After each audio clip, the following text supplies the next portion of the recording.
Hello everyone. Today we will take you through the process of innovation and new product development. In today's scenario, the world is evolving and moving at such a fast pace that companies need to innovate and also develop new products at the speed of light. Companies which do not move with this change are left behind. The challenge of the environment is forcing companies to survive only through innovation and through new product development. Now, what do we mean by new product development? It's the creation of products with new characteristics or absolutely new feel to cater to the customer's growing needs and changing aspirations. The standpoint of new product development is through innovation. Innovation takes you or the new product through the process and creates new avenues for the business. Let's see now where we go through the process of product development. What is actually product development? It's the cycle by means of which an innovative firm continuously converts ideas into new products and services. The earlier process was that everything was linked to the product. Now even services are a part of innovation. How you do a particular job, what is the process that you take it through to manufacture something, the methodology, all these are now under constant innovation to meet the demand of the market. The product development is a complete system of defined steps and tasks which involve all the departments. It can be right from the strategy the company adopts, the organization, how it has to evolve and change the paradigm of its people, and also the concept generation of a new product. Marketing, also the analysis of all the pitfalls and the pluses of the new product, and the commercialization of the new product. The process has two pillars. The two pillars for new product are invention and innovation.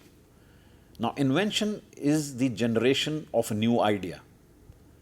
It is something which comes to mind of a thing which has never been seen or never been done before. However, innovation is the successful productionization or commercialization of this idea to be launched in the market for the benefit of the customers as per their need.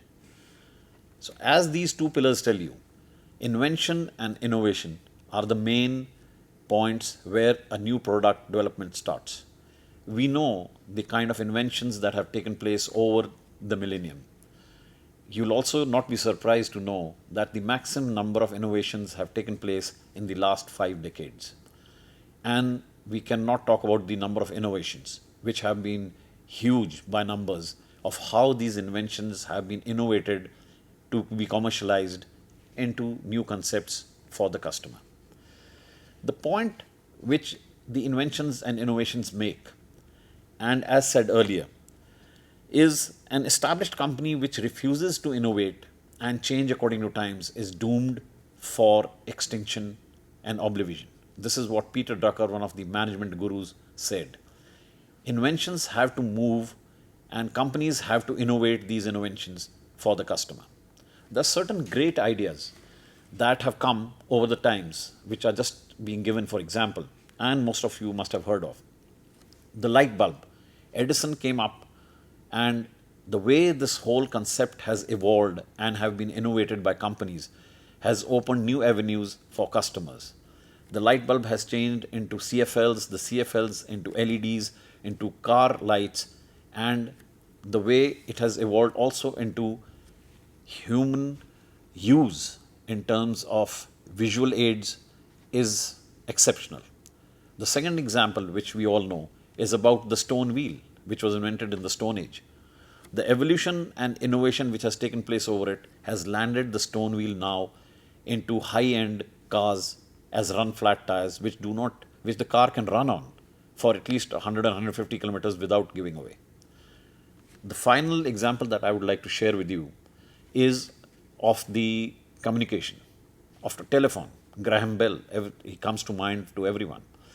The way the communication equipment has evolved and been innovated by companies, from a simple dialing phone to pagers to messaging pads and then to phones and VSAT phones and now the smartphones, which do at least 90% of your daily jobs just being in your pocket. That is how innovative ideas have worked for humankind in the recent times. All inventions have been innovated for the best benefit of the customers. A classical models of innovation, which I would share also with you, is dependent upon two things. One is the science push. Technology pushes the whole concept of innovation to look for new products and help customers into getting benefits out of it. The second is the demand pull. There's a demand from the market about certain things. People get absolutely worked up on things or technologies which are not now relevant.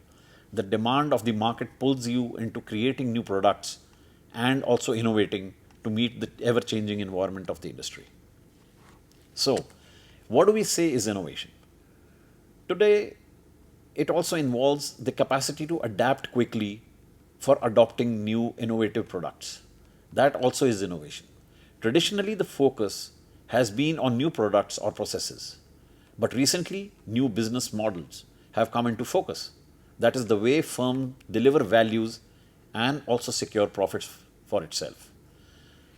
Innovation is actually invention plus exploitation. Now, exploitation should not be taken in the capitalist manner, but we should think about it as the exploitation of the technical and the commercial market segment by giving a product which the customer needs or expects to be made useful for him. The new way of doing things, which is commercialized, the process of innovation cannot be separated from the firm's strategic and competitive context. First and foremost is the strategy of the company, which forms the first part of the business plan on which the new product development has to follow. The adoption of ideas that are new to the adopting organization is also a part of innovation. Now, how do we take or talk about the steps in business evolution? Business has to evolve through invention. Inventing a part or a process can be a part of that business, its people, or even come from outside. The second is the invention has to be taken ahead by adopting the technology to take it through. There can be an idea, there can be an invention which might not be technically feasible, which we will come to later in the other presentations where we'll talk about feasibilities. However, now the technology plays the part of actually converting this invention into a usable technology. Innovation is the third part of business evolution. Innovation is where this technology is used to innovate the idea or the invention for commercial use for the benefit of the people as well as the company. Creating new or improved products through this innovation is the part where company and its resources come into being. Knowledge and learning is another important part where it is evolved and people are trained, their knowledge is enhanced to put this technology and this innovation into practice. Uncertainty also plays a part in business evolution. If there is uncertainty in business, then you have to evolve and change over to the next one. The main part here, when we talk about, is the 4 P's of innovation. Now, what do we mean by 4 P's? Innovation takes part or takes place in actually 4 types. One is product innovation, where changes in the product or the services which the organization offers to its customer are a part. Some of the examples that we'll talk about product innovation is, as I told you, in communication, smartphones, cameras, megapixels increasing, everything changes. The process innovation is the next part of the 4P, where the changes are done in the way the product is created and delivered. You can have improvement in processes which will give you a better product, a better quality at a more reliable rate. This is where the process innovation comes into place. Companies sometimes only change processes and make the processes more robust by innovating them to deliver a product more reliably to its customer. We all know about the reliability factor of certain cars which people associate with Germany. There is a process innovation. Even Toyota is supposed to be one of the quality leaders in automobiles. And the way they have managed their processes is the main hallmark of taking and offering new products to its customers of a better quality and better reliability. The third P which comes is position innovation. Now it changes in the context in which the product and the service is introduced in the market. The customer sometimes wants a particular product to be introduced in a particular way where it catches the fancy of the customer and it is immediately taken up and adopted by the customer. There are examples of position innovation. At the right time, if you are launching a product in the right market, then that is called position innovation. There will be positions and there will be times when a product is needed or created for a particular environment, and that is also called position innovation. The final is the paradigm innovation. Paradigm innovation actually has to happen in companies where the mindset of the people in the company and outside has to change according to the new product which is being delivered to them. Inside the company, the paradigm innovation has to take place so that the people producing the product are of the mindset of the kind of quality and the change that has to be delivered to the customer. Through excessive and very huge marketing campaigns, the paradigm innovation also takes place in the customer's mind, where if he's bombarded with certain things continuously through marketing campaigns, the paradigm shift in using a particular technology takes place in the customer's mind itself. That was one of the main things on innovation. So after the 4 P's of innovation, we would also like to ask ourselves that why innovate, or what are the triggers of discontinuity which force a company into innovating. There are different issues which have to be taken into account for the triggers of discontinuity and for an organization to innovate. The first one is that a new market emerges. The company is not forced, but it sees a prospective business which is developing and innovates. There's a new market for a product. Today in India, the latest example for this can be the lithium-ion batteries for electric vehicles. This is a new market which is emerging and gives a possibility to a business to launch a new product into the market to cater to this new market.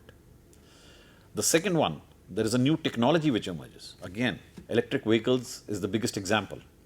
Buses.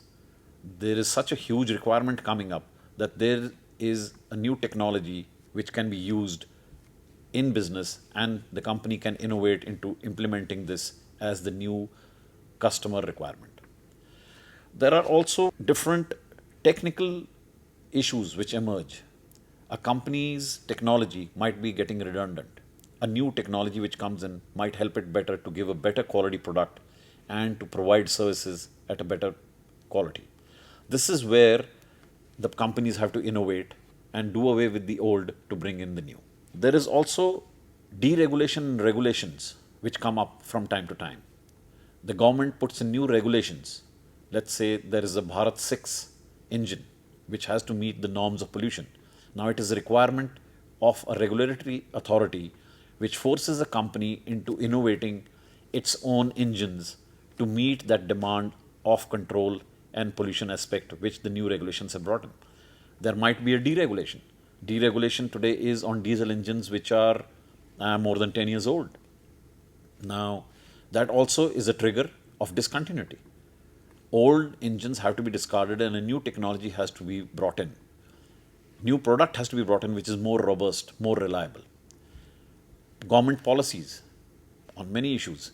There can be a green tribunal policy of a certain process not to be used, like acids in electroplating.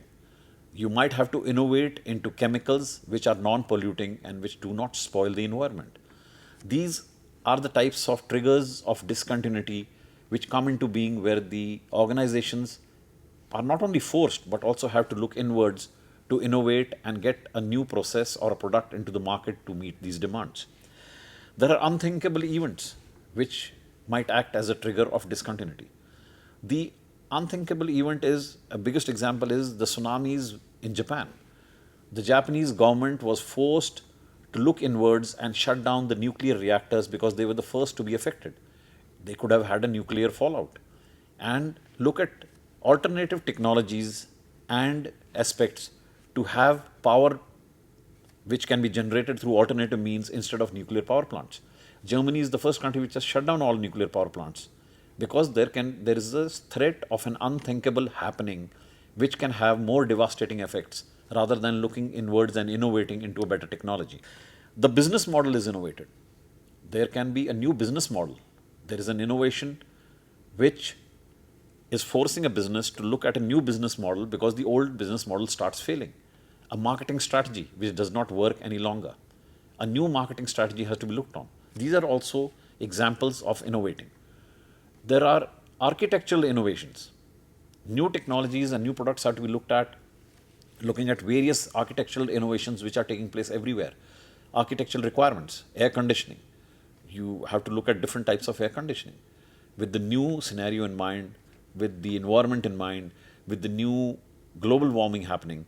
These are aspects of innovation in which they trigger the organizing company into looking inwards and innovating with products which are according to the latest times and need of the customers. These were some of the things which we wanted to talk to you about innovation. We will carry them over to new product development and see where we go through with that. This session ends here. Thank you so much, and we'll take you through new product later on.